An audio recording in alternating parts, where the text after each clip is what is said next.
देख रहे हैं खास प्रोग्राम मुद्दे की बात। और आज बात पहले चक्रव्यूह के चक्रवर्ती की, क्योंकि यूपी के 11 जिलों की 58 सीटों पर मतदान खत्म हो गया। मतलब चक्रव्यूह का पहला द्वार बंद हो गया है। पहले चरण के सभी 623 प्रत्याशियों की जो किस्मत है वो ईवीएम में कैद हो गई है। जनता ने अपने वोट से सभी उम्मीदवारों की किस्मत का फैसला भी कर दिया है। 10 मार्च को जब नतीजे आएंगे तो पता चलेगा कि कौन जीता कौन हारा। लेकिन जो भी पहला चरण जीतेगा वो 7 चरणों के चक्रव्यूह में आगे होगा। 2017 में भाजपा ने इसी चक्रव्यूह को भेद करके लखनऊ का रास्ता तय किया था। देखिए,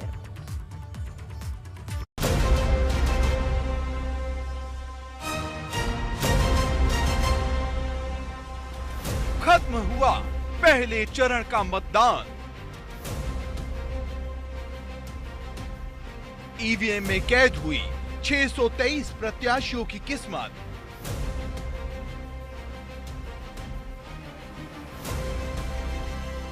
ग्यारह जिले 58 सीट, किसको मिलेगी पहली लीड? उत्तर प्रदेश के चुनावी चक्रव्यूह का पहला द्वार बंद हो गया है।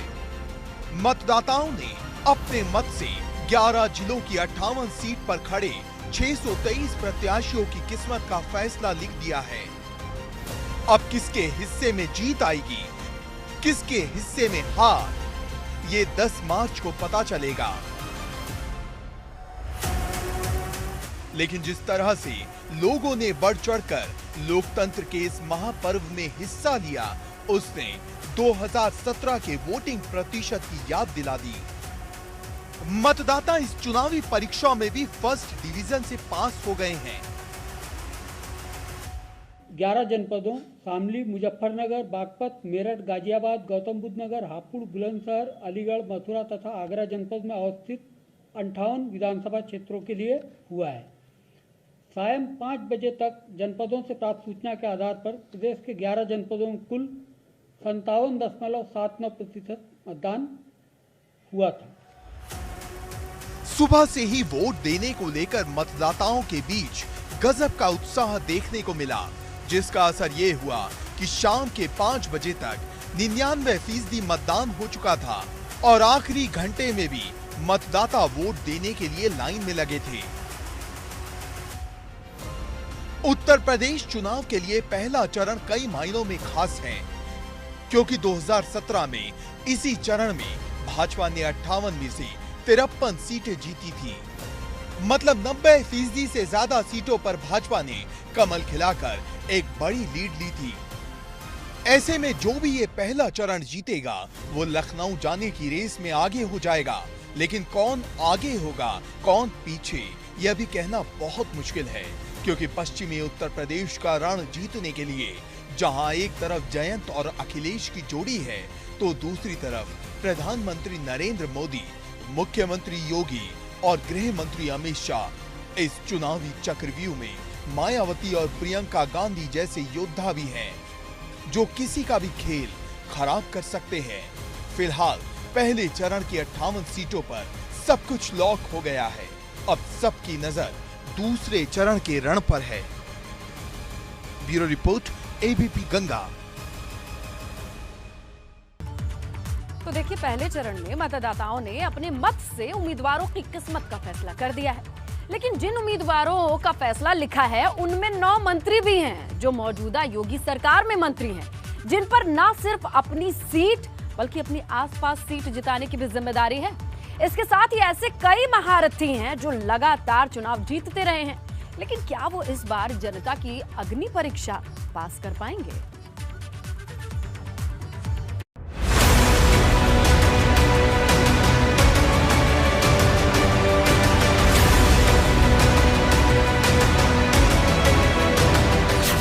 ईवीएम में कैद हुई दिग्गजों की किस्मत। लोकतंत्र के महापर्व में बम्पर हिस्सेदारी। उत्तर प्रदेश के महायुद्ध का आरंभ हो चुका है। 11 जिलों की 58 सीटों पर अपने मत से जनता ने 623 उम्मीदवारों की किस्मत का फैसला कर दिया। अब 1 महीने बाद 10 मार्च को नतीजे आएंगे लेकिन पहले चरण के रण में जिन दिग्गजों की किस्मत ईवीएम में कैद हुई उसमें 9 मंत्री भी शामिल हैं, जिसमें मथुरा से ऊर्जा मंत्री श्रीकांत शर्मा, छाता से चौधरी लक्ष्मी नारायण सिंह, शामली की थाना भवन सीट से गन्ना मंत्री सुरेश राणा, आगरा कैंट से जीएस धर्मेश, अलीगढ़ की अतरौली से मंत्री संदीप सिंह, गाजियाबाद से अतुल गर्ग, बुलंदशहर की शिकारपुर सीट से अनिल शर्मा और मेरठ की हस्तिनापुर सीट से दिनेश खटिक के साथ साथ मुजफ्फरनगर से कपिल देव अग्रवाल की किस्मत भी ईवीएम में कैद हो गई है। ये योगी सरकार के वो 9 मंत्री हैं जिनकी किस्मत पहले चरण के रण में ईवीएम में कैद हुई, जिन पर न सिर्फ अपनी सीट बल्कि अपने जिले की हर सीट जिताने की जिम्मेदारी है। लोकतंत्र के इस महापर्व में दिग्गजों ने भी जमकर वोटिंग की। भाजपा की ज्वाइनिंग कमेटी के अध्यक्ष लक्ष्मीकांत वाजपेयी ने मेरठ में वोट डाला, तो जयंत चौधरी की पत्नी चारू चौधरी ने मथुरा के कृष्णानगर बूथ पर वोटिंग की। वहीं अलीगढ़ में पूर्व दिवंगत सीएम कल्याण सिंह के पूरे परिवार ने वोट किया। आगरा में केंद्रीय मंत्री एसपी सिंह बघेल ने वोट डाला। पहले चरण की लड़ाई में कौन जीतेगा इसका फैसला 10 मार्च को होगा, लेकिन राजनीतिक दलों ने अभी से ही अपनी अपनी जीत का दावा शुरू कर दिया है। उत्तर प्रदेश के बाद न जाने क्या भारतीय जनता पार्टी करेगी। इसे समाजवादियों, अम्बेडकरवादियों, जो बाबा साहब भीमराव अम्बेडकर जी ने संविधान दिया है उसको बचाने के लिए दोनों मिलकर के भारतीय जनता पार्टी का सफाया करने का काम करना। ये दंगावादियों को, ये आपराधिक मानसिकता के माफियावादियों को, ये गरीबों का हक छीनने वाले अपराधियों को, बेटियों की सुरक्षा पर सेंध लगाने वाले सहोदों के खिलाफ एक ही इलाज है और वह भारतीय जनता पार्टी। 7 चरणों के चक्रव्यूह में पहला द्वार सबसे अहम है। 2017 में भाजपा ने 58 में से 53 सीटें जीती थी। ऐसे में भाजपा के ऊपर अपना पुराना प्रदर्शन दोहराने की चुनौती है, तो वहीं सपा रालोद के गठबंधन पर भाजपा के रथ को रोकने की चुनौती। ऐसे में पहले चरण की इस अग्नि परीक्षा में कौन पास होगा और कौन फेल, इसका हिसाब भी 10 मार्च को हो जाएगा।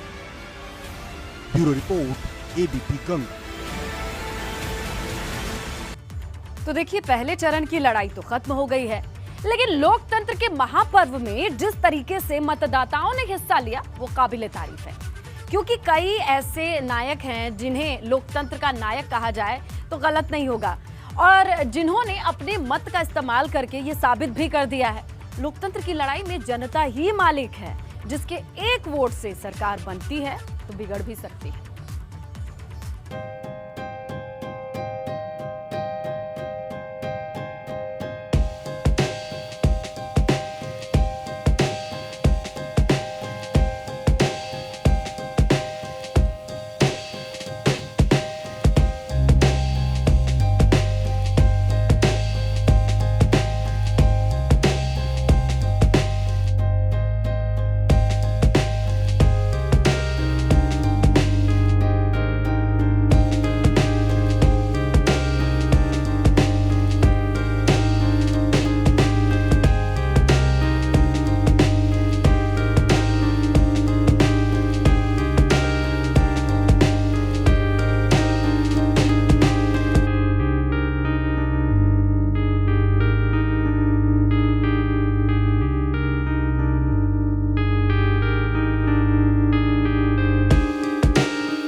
मतदान करने पहुंचा। ठीक ऐसी ही एक और तस्वीर मुजफ्फरनगर से भी सामने आई, जहां दूल्हे ने पहले मतदान किया, फिर जाकर शादी की। वहीं इन सब के बीच कई जगहों से ईवीएम के खराब होने की खबर भी आई। मेरठ के कंकर खेड़ा के अशोक स्कूल में ईवीएम मशीन खराब होने से काफी देर तक वोटिंग ठप रही, जिसके चलते वोटर ने जमकर हंगामा किया। हालांकि बाद में मशीन को ठीक कर दिया गया। बुलंदशहर के अनूप शहर की बूथ नंबर 421 पर 2 बार ईवीएम मशीन खराब होने से 2.5 घंटे तक मतदान प्रभावित रहा। तो कैराना में भी मशीन खराब से पोलिंग बूथ पर लंबी लंबी लाइन लगी नजर आई। वहीं कई जगहों से फर्जी वोट डालने और बूथ के अंदर वोटिंग की वीडियो बनाने की तस्वीरें भी देखने को मिली। आगरा की एतमादपुर विधानसभा में एक बूथ पर एजेंट ने ईवीएम का वीडियो बनाकर सोशल मीडिया पर अपलोड कर दिया। बाद में जिला अधिकारी प्रभु एन सिंह ने संज्ञान लेते हुए तुरंत कार्रवाई के निर्देश दिए। लेकिन अच्छी बात यह रही कि पहले चरण की सभी 58 सीटों पर शांतिपूर्ण तरीके से मतदान हुआ, कहीं कोई हिंसा नहीं हुई। पहले चरण में मतदान कर मतदाताओं ने आने वाले चरणों के लिए लकीर खींच दी है, क्योंकि जो बम्पर वोटिंग पहले चरण में हुई है, उम्मीद है आने वाले चरण में लोग इसी तरह अपने मत का इस्तेमाल करने अपने घरों से निकलेंगे और लोकतंत्र के महापर्व में हिस्सा लेंगे। Bureau report, ABP Ganga. तो पहले चरण की जोश वाली जो तस्वीरें आपने देखी हैं, यकीन मानिए यही संचार की उम्मीद प्रशासन भी करेगा कि दूसरे चरण के रण में भी जनता घर से बाहर निकले और अपने मताधिकार का इस्तेमाल करे। जी हां, पहले चरण का रण तो खत्म हुआ, अब रणभेरी बज चुकी है किसकी? दूसरे चरण की, जहां प्रचार के साथ साथ जागरूकता का भी अभियान उतनी ही तेजी से चलाया जाएगा।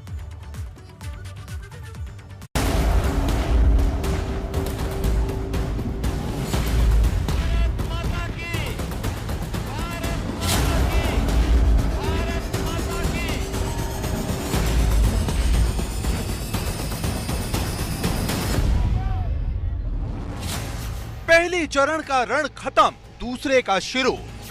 बिजनौर में योगी की ललकार, जयंत अखिलेश ने भरी हुंकार। सहारनपुर में जमकर गरजे पीएम मोदी।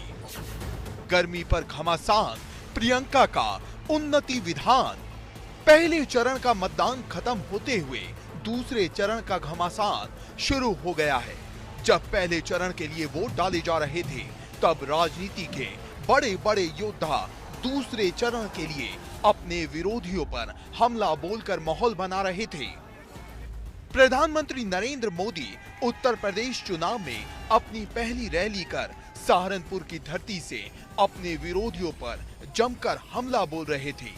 दूसरी तरफ बिजनौर में बिग पिक्चर देखने को मिली, जहां एक तरफ जयंत और अखिलेश की जोड़ी थी, तो दूसरी तरफ मुख्यमंत्री योगी थे। वहीं रामपुर की गलियों में Priyanka Gandhi door to door प्रचार कर अपने हाथ को मजबूत करने में लगी थी। लेकिन अपनी पहली फिजिकल रैली के जरिए जो माहौल पीएम मोदी ने बनाया और जिस तरह से उन्होंने दंगों का जिक्र कर अखिलेश यादव पर निशाना साधा, उससे सूबे की राजनीति का पारा चढ़ गया। जो यूपी को दंगा मुक्त रखेगा उसे ही वोट देंगे। सही है ना? दंगा मुक्त होना चाहिए कि नहीं होना चाहिए? ये दंगों के खेल फिर से आने नहीं देना है ना। अभी सुना है कि मौसम खराब हुआ था, वो मौसम तो उन्हीं का खराब था। और इस बार उत्तर प्रदेश में झूठ का हवाई जहाज कहीं लैंड करने वाला नहीं है। वहीं बिजनौर में मुख्यमंत्री योगी और अखिलेश यादव की सीधी लड़ाई देखने को मिली। दोनों ही बिजनौर में थे और कड़े लहजे में एक दूसरे को चुनौती दे रहे थे।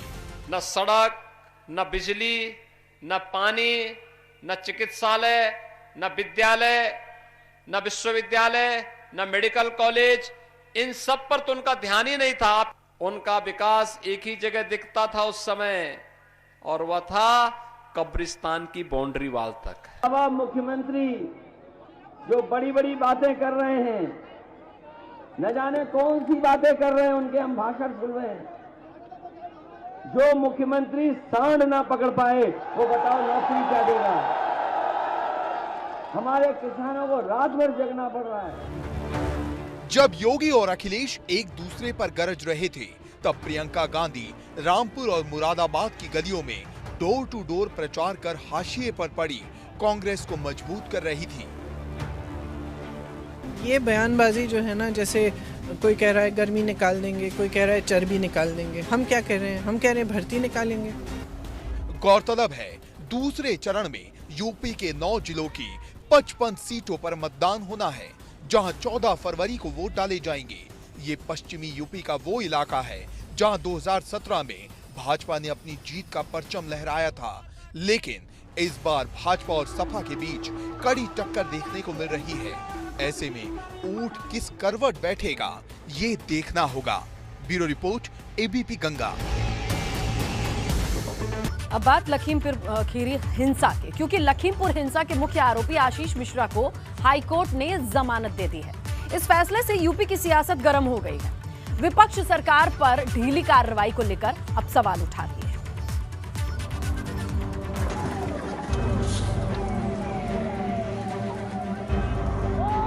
लखीमपुर कांड पर गर्म हुई सियासत। मंत्री पुत्र आशीष मिश्रा को मिली जमानत। कमजोर कार्रवाई, कहां गई 5000 पन्नों की चार्जशीट और 208 लोगों की गवाही। 3 अक्टूबर 2021 यही वो तारीख थी जब लखीमपुर में निहत्थे किसानों को कार से रौंद दिया गया था। चढ़ा दी गई थी उन पर थार। तड़प तड़प कर मर गए थे 8 लोग। उस दर्दनाक मंजर को जिसने भी देखा था कांप गया था। अब इसी केस के मुख्य आरोपी मंत्री पुत्र आशीष मिश्रा और मोनू को हाई कोर्ट ने जमानत दे दी है। जमानत के पीछे आशीष मिश्रा के वकील सलील श्रीवास्तव ने दलील दी है कि हिंसा वाले दिन गाड़ी आशीष मिश्रा नहीं बल्कि हरिओम मिश्रा चला रहा था। ऐसे में ड्राइवर के अपराध के लिए आशीष मिश्रा को जिम्मेदार कैसे ठहराया जा सकता है? जजमेंट ओपन कोर्ट में डिलीवर हुआ है। उसमें केवल ये सुनने को हमें मिला है कि उनकी जमानत ग्रांट हो गई है, लेकिन जो है हम लोगों ने जजमेंट अभी पढ़ा नहीं है, तो जजमेंट के विषय में हम कुछ बता नहीं सकते हैं। घटना के समय, जिस समय क्राइम हुआ, उस समय आशीष मिश्रा 4 किलोमीटर दूर दंगल सिरोमनी में मौजूद थे, जिसके 192 एफिडेविट एसआईटी को दिए गए और वो एफिडेविट हम लोगों ने कोर्ट के सामने रखे और वही हमारा आर्गुमेंट था बेल के लिए। तो ये कहना हमारा था कि हम घटना के समय वहाँ पे मौजूद नहीं थे। आशीष मिश्रा को लखीमपुर हिंसा के ठीक 6 दिन बाद 9 अक्टूबर को गिरफ्तार किया गया था, लेकिन हाई कोर्ट से जमानत मिलने के बाद आशीष मिश्रा के आजाद होने की राह एकदम आसान हो गई है।